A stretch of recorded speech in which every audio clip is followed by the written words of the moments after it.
மணி பசுமலை இவனை போன month 22 rescue பண்ணோம். 10 நாளில் ரிலீஸ் பண்ணிட்டோம்.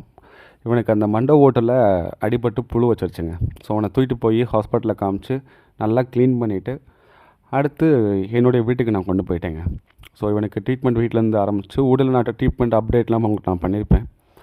ரொம்ப பாசமானவன், ஆனால் ஓவர் ஊழை, பயங்கர சவுண்டு.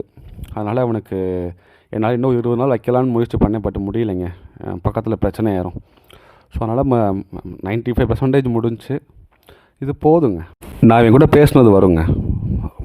புண்ணெல்லாம் ஆறிடுச்சு. வீட்டுக்கு போய்ட்டோம். புண்ணெல்லாம் நல்லா ஆறிடுச்சு. வீட்டுக்கு போய்ட்டு வாங்க. நான் எப்போவுமே மற்றவங்கள கஷ்டப்படுத்தி நான் இது பண்ணணும்னு நினைக்க மாட்டேங்க. ஸோ பயங்கர ஊழ சவுண்டு.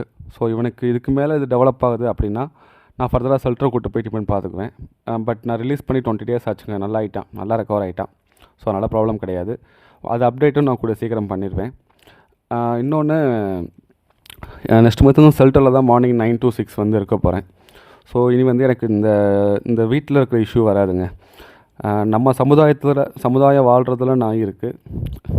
ஸோ அதனால் அது டிஃப்ரென்ஸ் இருக்குது. மற்றவங்கள காயப்படுத்தி நான் இது பண்ணணுன்னு அவசியம் இல்லைங்க. நன்றி.